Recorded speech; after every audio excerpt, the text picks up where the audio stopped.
आज इथे आपण बनवणार आहे मस्त असं शाही पनीर बनवणार आहे.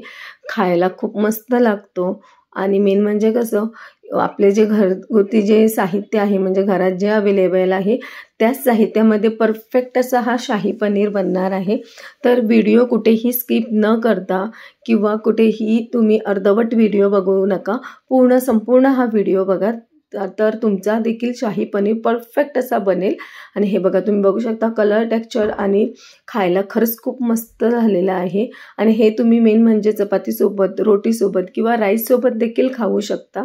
हे खायला खरंच खूप मस्त लागतं, टेम्पटिंग असा हा होतो, बघितलं की तोंडाला पाणी सुटतं असे हे बनतं. आणि त्यासाठी आपल्याला इथे लागणार आहे पनीर मी इथे अर्धा किलो घेऊन क्यूब सेटमध्ये कट करून घेतलेला आहे. तुम्ही हे जे आहे छोटं मोठं कोणत्याही साईजमध्ये कट करू शकता. त्यानंतर आपल्याला अर्धा चमचा इथे लाल तिखट, अर्धा चमचा हळद घालायची आहे. हे सगळं आपल्याला एकजीव करून घ्यायचं आहे.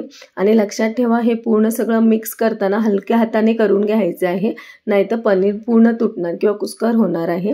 आणि एक आपल्याला 5-10 मिनटं साईडला ठेवायचं. तोपर्यंत इथं वाटण रेडी करायचं आहे. 2-3 कांदे, टोमॅटो, 2-3 हिरव्या मिरच्या, 7-8 लसूणच्या पाकळ्या, 1 इंच आल्याचा तुकडा आणि जे कोथिंबीर आहे ना, कोथिंबीरची जे दांडीकडचा भाग असतो तो कट करून घ्यायचा आहे.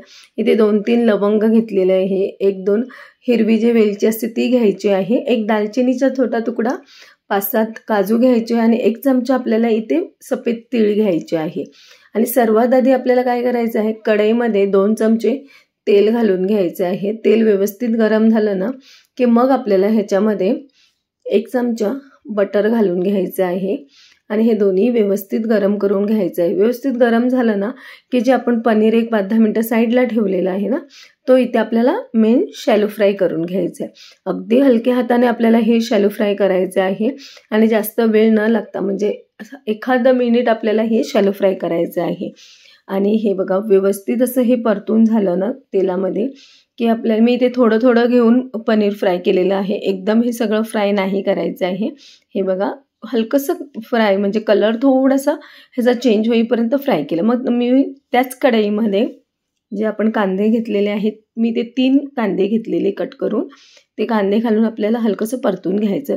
थोडासा कलर चेंज होईपर्यंत आपल्याला इथे कांदा परतून घ्यायचं आहे. हे बघा, आणि इथपर्यंत जर रेसिपी बघितली असेल तर प्लीज चॅनलला सबस्क्राईब करा. आणि हो, रेसिपी आवडली असेल ना तर नक्की लाईक करा. हे बघा, व्यवस्थित ते कांदा थोडासा परतून घेतला, तुम्ही बघू शकता हलकासा कलर ह्याचा चेंज झालेला आहे. आणि कांदा जसा परतून झाला ना की ह्याच्यामध्ये आपल्याला टोमॅटो घालून घ्यायचा आहे. टोमॅटो देखील आपल्याला हे व्यवस्थित म्हणजे थोडंसं स्मॅश होईपर्यंत आपल्याला हे परतून घ्यायचं, म्हणजे 5-7 मिनटं शिजवून घ्यायचं आहे, जेणेकरून त्याचा कच्चेपणा पूर्ण निघून जाईल आणि ते कांदा टोमॅटोचा जे स्मेल येतो तोही निघून जाईल. आणि मेन म्हणजे आपण जे पनीर ज्या कढईमध्ये तळलेलं आहे ना, त्याच ह्याच्यामध्ये मी हे कांदा टोमॅटोचं जे वाटण आहे ते रेडी करते. त्यानंतर आपल्याला इथे हिरव्या मिरची घालून घ्यायची आहे आणि जे आलं, लसूण, मिरची जेवढे तुम्हाला मी मसाले दाखवलेले ते सगळे घालून घ्यायचे आहे. आणि हे बघा, कोथिंबीर पण घातलेली आहे. कोथिंबीर मेन लक्षात ठेवा, कोथिंबीर आपल्याला म्हणजे दांडीकडचा भाग असतो तो घालायचा. ते गरम मसाल्यामध्ये मी 1-2 वेलची, दालचिनी आणि 2-3 लवंग घेतले, जास्त इथे गरम मसाला पण वापर केलेला नाही. त्यानंतर आपल्याला इथे जे काजू आणि 1 चमचा मी तीळ घेतलेले, सफेद तीळ घेतले, हे सगळं घालून एकजीव करून घ्यायचं आहे. आणि इथे आपल्याला गॅस बंद करून घ्यायचा आहे. हे लक्षात ठेवा, हे जे कांदा टोमॅटो शिजवताना हे अगदी 5-7 मिनटं व्यवस्थित शिजवून घ्यायचं आणि थंड झालं की आपल्याला हे मिक्सरला लावून घ्यायचं आहे, बारीक अशी पेस्ट करायची आहे. मग पुन्हा एकदा मी कढईमध्ये 2-3 चमचे तेल घातलेलं आहे, 2 तेजपत्ते घातलेले आहे, 1 चमचा गरम मसाला घातलेला आहे. त्यानंतर अर्धा चमचाच इथे मी हळद घातलेली, कारण ऑलरेडी मी पनीरमध्ये हळद घातलेली आहे. जास्त हळद जर आपण घातली तर त्याचा कडूपणा येतो, त्यामुळे इथे जास्त हळद नाही घालायचे. 1-2 चमचा पुन्हा एकदा लाल तिखट घातलेलं आहे. आणि तिखट म्हणजे कसं तुम्हाला जसं कमी जास्त तिखट पाहिजे तसं घालू शकता. हे तेलात हलकंसं फिरवून घ्यायचं आहे. त्यानंतर जे इथे आपण वाटण रेडी केलेलं आहे ना ते घालून परतून घ्यायचं आहे. व्यवस्थित हे सगळं एकजीव करून घ्यायचं आहे. आणि हे सगळं जे एकजीव करताना आपल्याला ना गॅसची फ्लेम स्लो ठेवायची आहे. चांगलं वाटण आपल्याला हे तेलामध्ये परतून घ्यायचं आहे, व्यवस्थित एकजीव झालेलं पाहिजे. किंवा वाटण देखील आपल्याला 5-6 मिनटं ना शिजवून घ्यायचं आहे. हे बघा व्यवस्थित फिरवून घेतलं ना की आपल्याला हे झाकण जे आपण जे वाटण कांदा टोमॅटोचं जे वाटण करतो आणि तेलामध्ये परतवतो ना ते त्याच्या अंगावर आपल्याला शिंतड्या उडतात. त्यामुळे इथे झाकण लावून तुम्ही एक 5 मिनटं शिजवून घ्या, जेणेकरून हे मसाले सगळे एकजीव व्यवस्थित असे होईल. आणि त्यानंतर का मी 1 शिमला मिरची थोडीशी क्यूब साईजमध्ये कट करून ह्या मसाल्यामध्ये घालून घेतलेले. अगदी एकजीव करायचं आहे, हे जास्त आपल्याला फिरवत नाही राहायचं आहे. हे बघा व्यवस्थित असं एकजीव करून घ्यायचं आहे. त्यानंतर इथे तुमच्या गरजेनुसार इथे पाणी घालू शकता. मी इथे मोठा 1 ग्लास पाणी घातलेला आहे. तुम्हाला जर थिकनेस म्हणजे ग्रेव्ही केवढी कमी जास्त पाहिजे त्यानुसार तुम्ही ह्याच्यामध्ये पाणी घालायचं आहे. मी ते साधारणतः मोठा 1 ग्लास पाणी घातलेलं आहे आणि व्यवस्थित हे एकजीव करून घ्यायचं आहे. त्यानंतर जे आपण पनीर शॅलो फ्राय करून ठेवलेले आहे ना ते घालून घ्यायचे आहे. आणि पुन्हा सांगते की हे जे आपण फिरवतो ना पनीर वगैरे घालून ते हलक्या हातानेच फिरवायचं आहे, कारण जर तुम्ही फास्ट किंवा असं व्यवस्थित नाही फिरवलं ना तर पनीरचे तुकडे होऊ शकतात.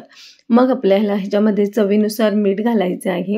व्यवस्थित पुन्हा एकदा फिरवून घ्यायचं आहे आणि आपल्याला हे आता व्यवस्थित शिजवून घ्यायचं आहे. जसं शिजवताना एक लक्षात ठेवायचं, गॅसचा जो फ्लेम आहे ना मीडियम किंवा स्लो ठेवायचा आहे आणि एक 10 मिनटं झाकण लावून शिजवून घ्यायचं. त्यानंतर थोडीशी कस्तुरी मेथी मी क्रश करून घातलेली आहे. कस्तुरी मेथीने शाही पनीरला अप्रतिम अशी टेस्ट येते, तर बिलकुल स्किप करू नका. त्यानंतर 1 चमचा मी इथे गरम मसाला घातलेला आहे. हे सगळं घालून आपल्याला व्यवस्थित एकजीव करायचं आहे. हे बघा मी तुम्हाला जसं की दाखवले आहे हलक्या हातानेच फिरवलेलं आहे, जास्त नाही. त्यानंतर आपल्याला इथे ओली जी आपली फ्रेश कोथिंबीर असते ती बारीक चॉप करून घालायची आहे. आणि मेन म्हणजे ह्याच्यामध्ये शाही पनीर बोलल्यावर इथे मी आपल्या दुधाची मलाई किंवा शाही हे कन्फर्म तुम्ही घाला, बिलकुलही स्किप करू नका. दुधावरची जे शाही घालून शाही पनीरला जे टेस्ट येते ना वाव खूप मस्त येते. तुम्ही फ्रेश क्रीम देखील घालू शकता, पण मी कधी फ्रेश क्रीम प्रिझर्व करून किंवा आणून ठेवत नाही. जे घरामध्ये जे दुधाची शाही असते ना तीच शक्यतो वापरते.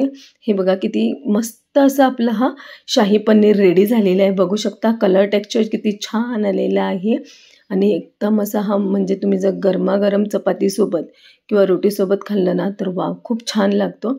आणि बघू शकता किती मस्त असा आपला हा शाही पनीर रेडी झालेला आहे. मेन म्हणजे कसं माहिती आहे, तुम्ही बघितलंच आहे, जास्त काही वेगळं किंवा सामान आपण बाहेरचं जे घेतलेलं नाही. घरात जे रोजचं जेवणाला वापर होतो त्याच साहित्यामध्ये मस्त असा टेम्पटिंग होणारा असा शाही पनीर आपण रेडी केलेला आहे. तुम्ही बघू शकता परफेक्ट अशी ग्रेव्ही केलेली आहे, म्हणजे जास्त पातळ नाही किंवा जास्त घट्ट नाही, व्यवस्थित असं हा झालेला आहे. आणि आजची माझी जर शाही पनीरची रेसिपी तुम्हाला आवडली असेल तर नक्की घरी बनवा.